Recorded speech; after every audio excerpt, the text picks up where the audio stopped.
Oigan qué dice: pero con respecto a la venida de nuestro Señor Jesucristo y nuestra reunión con Él, os rogamos, hermanos, que no se dejen mover fácilmente. Y si el pueblo del Señor ha sido instruido y ha sido procesado para pasar dificultades, ¿por qué tenerle miedo a la gran tribulación?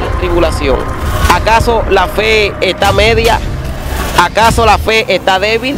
¿Por qué el apóstol Pablo dice esto? Que no se dejen mover fácilmente, porque la intención del enemigo era mover a la gente de esta creencia. Porque imagínense algo: si Dios nos dice a nosotros, que es lo que se predica, que la iglesia no va a pasar por sufrimiento, y luego la iglesia le toca pasar por sufrimiento, la gente lo que va a decir: me traicionó Dios, me abandonó. Dios te bendiga en esta hermosa tarde. Para mí es una honra presentar a estos hombres de Dios que vienen con una palabra poderosa que va a edificar tu espíritu, una palabra que te va a transformar. Hoy tenemos mi hermano Jason Ramírez y el pastor Radamés Frías. Ellos estarán exponiendo un tema en el nombre de Jesús para que tú seas edificado. Dios bendiga, mi hermano Radamés. Dios bendiga, mi hermano Claudio. ¿Cómo se siente? Está muy bien, gracias a Dios. Un placer para nosotros estar aquí en esta entrevista, en este bello parque. Queremos saber un poco más de usted, pastor. ¿Cómo inició en los caminos de Dios? ¿Cómo usted sintió el llamado, el acercamiento a la presencia de Dios?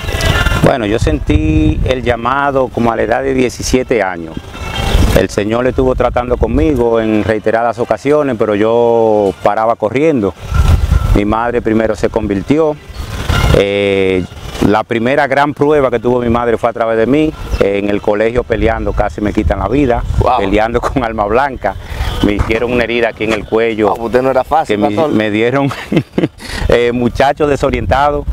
Me dieron como 18 puntos en la garganta, y luego 2 años después de eso caí preso en el Palacio de la Policía. A los 18 días de estar preso, mi madre, es decir, en medio de la cárcel, mi madre oraba que hasta que yo no fuera libertado, mi alma primero, que no quería mi libertad física. A los 4 días de estar preso, me convertí y tuve una transformación inmediata, sin oración, sin ayuno, sin lectura de Biblia. Eso fue una transformación inmediata. Luego, después de los 18 días, salí para la calle y desde la cárcel de una vez arranqué para una iglesia. Wow. Pero ¿qué le pasaba por su mente cuando usted estaba metido en esa cárcel? ¿Qué usted pensaba? Bueno, mi vida hasta aquí llegó. No, yo no caí en la desesperanza así de inmediato. Yo lo que sentí fue mucha vergüenza y me sentí incómodo. En una ocasión mi madre fue allá al Palacio de la Policía, en la celda donde me tenían, y yo vi dentro de la casa de guardia y la reja, ella estaba ahí para que fue a verme, y la cara que ella tenía de pena, eso me dio duro, y yo dije que no, que yo tenía que salir de ahí y tratar de no darle nuevamente un disgusto como ese a mi madre. Pero cuando usted estaba dentro de la cárcel, ahí fue que Dios le hizo el llamado. Usted sintió el toque del Señor. Él me lo hubiese hecho antes. En una ocasión yo me enfermé y la profecía para yo ser sanado fue a través de mi misma boca, hablando en lengua. Wow, profundo. En otra ocasión yo andaba como se vestía en los 90, con mucho cabello, ropa rara, ancha. Y yo recuerdo que había un culto al aire libre de un pastor que falleció hace unos meses, el pastor Daniel. Y el Espíritu Santo me tomó, yo empecé a danzar en medio de los jóvenes, el tigre, y ellos se quedaron sorprendidos con la boca abierta. Wow, esto es poderoso. Vamos a presentar a mi hermano Jason Ramírez. Mi hermano Jason, Dios te bendiga. Queremos saber cómo fueron tus inicios en los caminos del Señor. Amén. Acepté al Señor a la edad de 15 años. En una ocasión andaba en bandidaje. Y a las 3 de la tarde estaban orando en una iglesia, clamando, buscando a Dios. Y cuando pasé por esa iglesia yo sentí como un llamado divino, sentí como algo que habló a mi corazón, comencé a llorar y yo dije, esto no es normal, déjame entrar. Y cuando entré, inmediatamente alguien me profetizó de parte de Dios que el Señor me estaba llamando y que tenía un ministerio conmigo. Nos convertimos prácticamente el grupo entero. Pero al fin y al cabo me quedé yo porque conmigo era que Dios tenía esa asignación. Y desde mi adolescencia como algo inexplicable, comencé a dejar ámbitos que tenía, caí en las drogas, el Señor me sacó de las drogas y el Señor comenzó a usarme, a darme palabras. Yo decía, algo me está hablando, alguien me está hablando, yo me estoy volviendo loco. Comenzaba a ver espíritu, malicia, cosas que gente no sabía, Dios comenzaba a revelármela y eso comenzó como a llamarme, eso comenzó como a convencerme. Aparte de que siempre me he identificado con lo que es la palabra, para mí estudiar la palabra es como comer, como comida, como una necesidad. Y eso fue llamando mi vida hasta que tenemos un tiempo en el ministerio. Amén, tenemos unos cuantos años ministrando la palabra, el Señor nos ha ido moviendo de posición en posición y siempre hemos sentido el llamado de Dios y siempre me estamos agradecidos del Señor, de lo que el Señor ha estado haciendo en nuestra vida. Por eso es importante predicarle a los jóvenes y a las personas que usted tiene cercana, darle una palabra de parte de Dios. Por eso son los cultos necesarios, las actividades que se hacen en los parques, en las iglesias, en la cancha, porque las personas sienten el toque del Señor. Sin más preámbulo, tenemos un tema poderoso que sé que va a edificar tu vida y va a bendecir tu espíritu. Las personas hoy en día se han preguntado que si van a pasar por la gran tribulación, que si se van a salvar, si van a ser decapitados. Este es un tema que muchas personas lo han dejado con la duda y el signo de interrogación. Pero hoy tenemos a dos poderosos hombres de Dios que Dios le ha dado el conocimiento terrible para desarrollar este tema. Voy a dejar a mi hermano, el pastor Radamés, que él desarrolle el tema. Luego le voy a pasar a mi hermano Jason Ramírez. Sé que este tema va a ser de edificación. Esto no es una controversia, sino para que tú aprendas y tú crezcas en el espíritu. Mi hermano Radamés, con Dios y con todos nosotros. Buenas nuevamente, Dios bendiga. Un poquito más. En Mateo capítulo 24, verso 29 y verso 30, se puede tomar como un texto base. En la Biblia está llena de evidencia de que la iglesia va a pasar por el gran sufrimiento. La cita que hemos tomado, primera en Mateo capítulo 24, verso 29, dice: inmediatamente después de la tribulación de aquellos días, el sol se oscurecerá, la luna no dará su resplandor, y las estrellas caerán del cielo, y la potencia de los cielos serán conmovidas. Es decir, antes de Cristo manifestarse, que se manifiesta en el 30, primero da evidencia de que se pasa por el gran sufrimiento. Dice el 30, entonces aparecerá la señal del Hijo del Hombre en el cielo, y entonces lamentarán todas las tribus de la tierra, y verán al Hijo del Hombre viniendo sobre las nubes del cielo, con poder y gran gloria.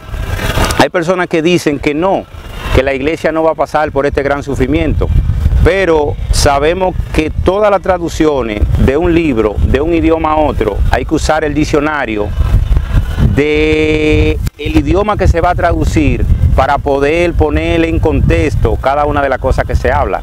Aquí no lo pone después, aquí dice que es primero, dice inmediatamente después de la tribulación de aquellos días y todas las señales meteorológicas que van a pasar, como del sol cuando se oscurezca, la luna, es decir, este fenómeno natural que es que se convierte como en sangre o luna de sangre, como se le llama.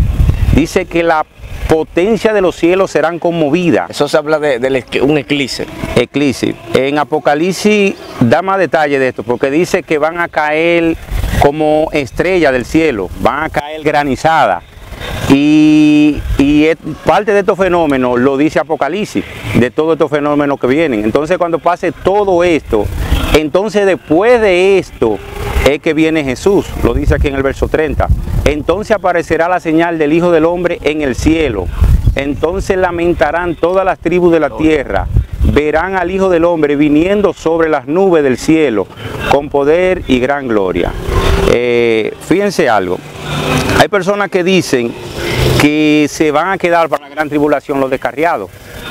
Pero se entiende que si alguien en su estado normal no se fue al cielo, en medio de la gracia, como supuestamente sin haber gracia a alguien, no en un estado espiritual, sino en un estado que le hizo caso a Satanás, va a combatir sin Espíritu Santo la potencia de lo que es la gran tribulación. Eso es contraproducente. Esto está poderoso.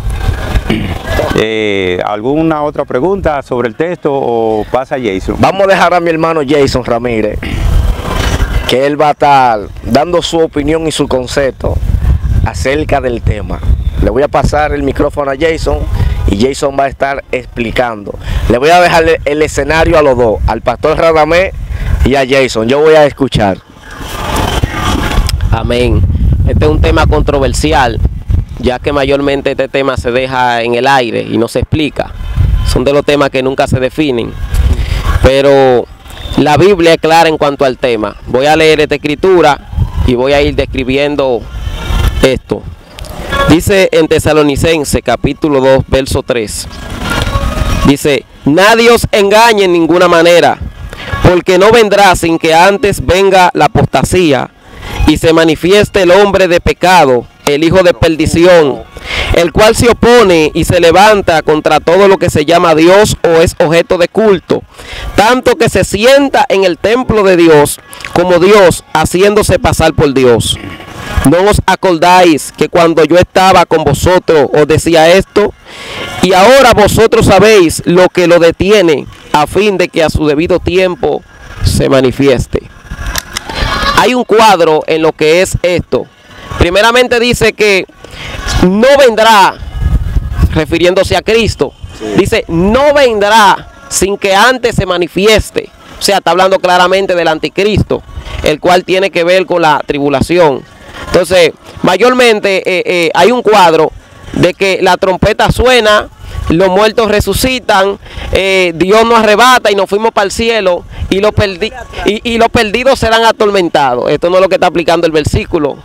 Dice que hay quien al presente lo detiene. Ahora, ¿quién es que lo detiene?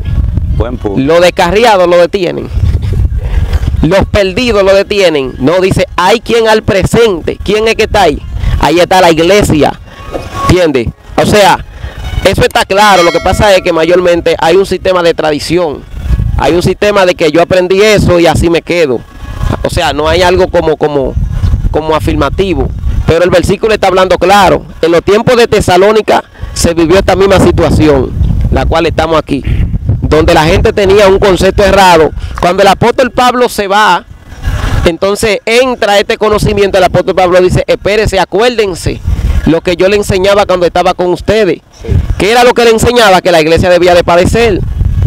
Lo que pasa es que hay una contraposición entre lo que es esta escritura y el libro de Apocalipsis, como hablábamos ahorita fuera de cámara, que mayormente cuando dice el libro de Apocalipsis que vi lo decapitado por causa del evangelio, se confunde lo que son los juicios de Dios contra la tierra y lo que es la tribulación. Pero sí, afirmativamente por la escritura, y afirmo de que sí, la iglesia pasará por la gran tribulación. Quiero agregar algo, si se puede. Fíjense algo. El varón entró en su explicación del verso 3 en adelante, y muy bien, porque ahí es que empieza a hablar exactamente de esa parte. Pero la parte de la introducción, el 1 y el 2, oigan qué dice: pero con respecto a la venida de nuestro Señor Jesucristo y nuestra reunión con Él, os rogamos, hermano, que no se dejen mover fácilmente. ¿Por qué el apóstol Pablo dice esto? Que no se dejen mover fácilmente, porque la intención del enemigo era mover a la gente de esta creencia o de esta doctrina. Es decir, lo quería mover porque, imagínense algo, si Dios nos dice a nosotros, que es lo que se predica, que la iglesia no va a pasar por sufrimiento, y luego la iglesia le toca pasar por sufrimiento, la gente lo que va a decir, me traicionó Dios, me abandonó. Entonces el apóstol Pablo lo dice claramente: no se dejen mover fácilmente de vuestro modo de pensar. Dice, de pensar, ni os conturber ni por espíritu, ni por palabra, ni por carta como si fuera nuestra, en el sentido que el día del Señor está cerca. Es decir, hay intenciones de Satanás de sacarle de la mente a la gente, que la gente, el mismo Satanás lo va a poner a sufrir, para luego echarle la culpa a Dios. ¿No? Y la Biblia habla claro en ese versículo, en el 7, dice, el cual se sienta en el templo. haciéndose pasar como Dios. ¿A quién se le va a hacer pasar como Dios? Al descarriado. A los que están pagando el precio. Es decir que hoy en día tenemos a Satanás dentro de la iglesia. Quiero decir algo, si se me permite. Fluya. Fíjense, las profecías son de doble referencia. Todo lo que la Biblia dice tiene una doble referencia de cumplimiento. Por ejemplo, en la antigüedad se dijo que el Mesías venía y vino en una primera instancia, pero le toca volver. Eso mismo pasa en cuanto al anticristo. La primera manifestación del anticristo fue con el papado. El papa se hizo pasar por Dios, se sentó en el lugar de Dios, cambió la costumbre de Dios y persiguió todo lo que se llamó Dios. Es decir, en una primera instancia, este anticristo viene siendo el papado, porque desde el siglo IV hasta la Revolución Francesa, en la Edad Media, quienes imperaban eran el sistema papal. Entonces, todo el que estaba en contra de la doctrina papal era perseguido, matado, encarcelado, decapitado y quemado. Ahora hay algo, en estos últimos tiempos, esta profecía que tuvo un primer cumplimiento que fue con el papado, va a tener un segundo cumplimiento. A mi entender, esto viene siendo el sistema de gobierno que se está organizando, en el cual se presentan varias agendas, la Agenda 2030 y la Agenda 2050, en el cual quieren organizar todas las naciones del mundo como una y todas las religiones como una. Ahora, el que esté en contra de ese sistema va a ser perseguido. Es cuanto al tema. Wow. Permíteme aportar algo ahí en cuanto a ese tema. Recordémonos que dice el mismo apóstol Juan que el espíritu del anticristo siempre ha imperado de tiempo en tiempo. Amén. Antíoco Epifanes IV, cuando fue al templo y mató la celda, que no podía porque era algo inmundo para los egipcios, toma la sangre y la tira en lo que es el altar. Estos son referencias de que la iglesia de tiempo en tiempo ha sido azotada por diferentes tipos de personas con el espíritu del anticristo. Y si el pueblo del Señor ha sido instruido y ha sido procesado para pasar dificultades, ¿por qué tenerle miedo a la gran tribulación? ¿Acaso la fe está media? ¿Acaso la fe está débil? Bueno, esto es algo muy poderoso, porque muchas personas hoy en día en los medios, iglesias, muchos ministerios, muchos pastores, llámese evangelistas, llámese teólogos, conferencistas, han tocado y han chocado mucho con el tema de que si se van a quedar o van a pasar por la gran tribulación. Y es un tema muy chocante, controversial, un tema que se discute mucho. Otros dicen de que no van a pasar la gran tribulación, otros dicen que sí la van a pasar. Entonces es un tema que trae mucha disputa. Hoy en día vamos a ver los comentarios, las personas opinando. No queremos que nos tiren piedra. Estamos debatiendo y estamos enseñándote algo a tu espíritu. Pero ahí está la palabra, ahí tú tienes el manual, si va a pasar o no va a pasar. Por eso la Biblia dice que el pueblo de Dios perece por falta de conocimiento. Así que voy a dejar a mi hermano Radamés para que concluya con algo que él quiera decir, lo quiera aportar, para cerrar esta entrevista. Bueno, en Apocalipsis, en el capítulo 14, habla de los que están debajo del altar. Y dice claramente que estos son los decapitados por la causa del testimonio de Jesucristo. En la teoría que dicen que la iglesia va a ser raptada de forma secreta y que los descarriados son los que van a pasar por la gran tribulación. ¿Quién dijo que una persona que no tenga el Espíritu de Dios se va a dejar someter a tormento? Bueno, no hay forma. Es decir, y dice claramente que las almas que vio ahí debajo del altar, en una forma retórica explicando esta parte, dice que fueron los que murieron por la causa del testimonio de Cristo. Y esto vienen guardando, es decir, se pudiera decir que son los que han creído en Dios de todas las edades y que han sido víctimas del sistema porque ellos son fieles a Dios. Así es. Claramente. Entonces se diría, no, porque Estos evangélicos lo que son masoquistas, porque ¿quién dijo que Dios va a someter a la gente a sufrimiento? Pero no es Dios que va a someter a la gente a sufrimiento. El diablo se va a levantar contra la iglesia porque ya es su último tiempo. Y al quedarle poco tiempo va a tratar de arrebatar y dañar todo lo que pueda. Es decir, no es que Dios se está complaciendo en que su iglesia sufra. Es que el diablo, como ya es su último tiempo, ya va a ser atado, ya va a ser quitado de en medio. Va a tratar de dañar todo lo que sea de Dios. Bueno, mis hermanos, esto está profundo, está poderoso, esto está fuera de serie. Así que viene segunda entrevista. Tus comentarios son importantes, puedes comentar a ver qué tú opinas, si te queda o va a pasar por la gran tribulación. Así que para mí es un privilegio estar al lado de los hombres de Dios. Dios me le bendiga mucho, Dios le guarde.